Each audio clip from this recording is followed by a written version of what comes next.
तो Donald Trump ने एक बयान दिया और पूरी दुनिया के कूटनीतिक गलियारों में समझिए एक तरह से हलचल मच गई।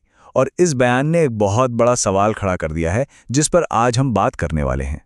बयान देखिए, बिल्कुल सीधा और साफ था। ट्रंप ने नेटो को सिर्फ कागजी शेर ही नहीं कहा, बल्कि ये भी इशारा कर दिया कि वो अमेरिका को इससे बाहर निकालने के बारे में काफी गंभीरता से सोच रहे हैं। और बस इसी बात ने एक बहुत बड़ी बहस छेड़ दी है। तो सवाल ये उठता है, और यही हमारे आज के विश्लेषण का सबसे बड़ा सवाल है, क्या अमेरिका का कोई प्रेसिडेंट सच में नेटो से जब चाहे तब बाहर निकल सकता है? तो चलिए इस धमकी को थोड़ा और समझते हैं। इसके पीछे की वजह जानने के लिए हमें इसकी जड़ तक जाना होगा, और वो जड़ है ईरान के साथ हुए हालिया संघर्ष से पैदा हुई हताशा। हुआ ये कि ट्रंप एडमिनिस्ट्रेशन को लगा कि भाई जब अमेरिका को अपने सहयोगियों की सबसे ज्यादा जरूरत थी, मतलब ईरान के साथ कॉन्फ्लिक्ट के दौरान, तब वो कहीं नजर ही नहीं आए। और देखिए उस वक्त के विदेश मंत्री मार्को रूबियो ने क्या कहा था। उनके इस बयान से पूरी शिकायत साफ हो जाती है। वो कहते हैं जब हमें उनके मिलिट्री बेस इस्तेमाल करने होते हैं तो वो ना कह देते हैं, तो फिर हम नाटो में हैं ही क्यों। मतलब बात यहां तक आ गई थी कि सहयोगी देश ईरान के खिलाफ अमेरिकी ऑपरेशंस के लिए अपने बेस तक इस्तेमाल नहीं करने दे रहे थे। अब इतनी हताशा के बाद एक सीधा साधा समाधान क्या नजर आता है? यही कि बस छोड़ दो, नेटो से बाहर निकल जाओ। लेकिन क्या कानूनी तौर पर यह इतना आसान है? तो इसका जवाब है नहीं, बिल्कुल भी नहीं। ये किसी कार्यकारी आदेश पर दस्तखत करने जितना आसान काम नहीं है। कोई भी प्रेसिडेंट बस अपने मर्जी से नेटो से बाहर नहीं निकल सकता। और ऐसा क्यों है? क्योंकि इसके रास्ते में दो बड़ी कानूनी रुकावटें हैं। चलिए अब इन कानूनी बाधाओं को देखते हैं।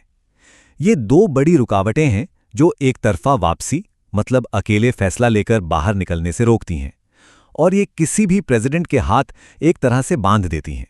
तो सबसे पहले यह समझना जरूरी है कि नेटो और दूसरे गठबंधनों में फर्क क्या है। देखिए, नेटो सिर्फ एक गठबंधन नहीं है, ये एक औपचारिक संधि है, एक फॉर्मल ट्रीटी, जिसे 1949 में अमेरिकी कांग्रेस ने बाकायदा मंजूरी दी थी। और जब बात संधि की आती है तो उसके नियम बहुत बहुत ज्यादा सख्त होते हैं। और यही सबसे जरूरी बात है, किसी संधि को छोड़ने की प्रक्रिया भी उतनी ही मुश्किल होती है जितनी उसमें शामिल होने की। इसके लिए क्या चाहिए? राष्ट्रपति प्रस्ताव रख सकता है, लेकिन उसे सीनेट में 2/3 बहुमत से मंजूरी मिलनी जरूरी है।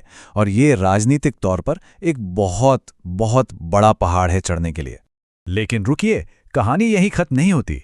एक और ताला है, एक और रुकावट है जो हाल ही में लगाई गई है, और इसे बनाया ही इसलिए गया था ताकि कोई प्रेसिडेंट ऐसा कदम उठा ही ना पाए।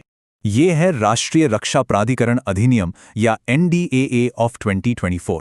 पिछली बाइडेन सरकार ने बहुत सोच समझकर इस एक्ट को पास किया था। इसमें साफ साफ एक नियम है जो राष्ट्रपति को नाटो से हटने से रोकता है जब तक कि उसे सीनेट की 2/3 बहुमत या कांग्रेस का कोई एक्ट मंजूरी न दे दे। तो एक तरह से उन्होंने इस पूरे प्रोसेस को कानून में पक्का कर दिया। ये जो पूरी कानूनी लड़ाई है ना, ये असल में एक बहुत गहरी वैचारिक बहस की तरफ इशारा करती है। बहस इस बात पर कि आखिर नेटो का असली मकसद है क्या। और यहां पर हमें दो बिल्कुल अलग अलग नजरिए देखने को मिलते हैं। एक तरफ है ट्रंप का लेन देन वाला नजरिया। उनके लिए यह गठबंधन एक डील है, मतलब जब अमेरिका को मदद चाहिए तो सहयोगियों को सैन्य समर्थन देना होगा, नहीं दिया तो डील खत्म। दूसरी तरफ है पारंपरिक रणनीतिक नजरिया। ये नजरिया नाटो को सामूहिक सुरक्षा में एक लंबी अवधि के निवेश की तरह देखता है, यानी एक पर हमला सब पर हमला, अनुच्छेद 5, ताकि बड़े युद्धों को होने से पहले ही रोका जा सके। तो अगर कानूनी तौर पर बाहर निकलना इतना मुश्किल है, तो क्या मान लें कि खतरा टल गया है? ऐसा जरूरी नहीं है, क्योंकि असली खतरा संधि छोड़ने का नहीं है। असली खतरा है उसे अंदर से इतना कमजोर कर देने का कि वो बेमतलब हो जाए।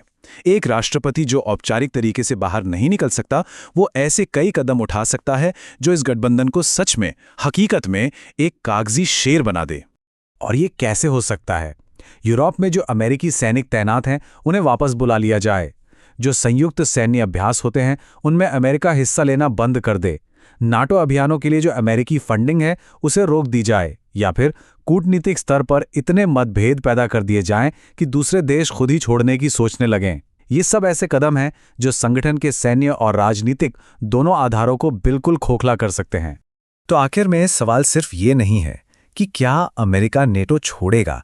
सवाल ये है कि अगर वो नहीं भी छोड़ता है तो नेटो का बचेगा क्या? क्या एक औपचारिक सदस्यता की कोई कीमत रह जाती है अगर उस गठबंधन की असली ताकत और उसका मकसद ही खत्म हो जाए? ये नेटो के लिए शायद अब तक का सबसे बड़ा इम्तिहान है।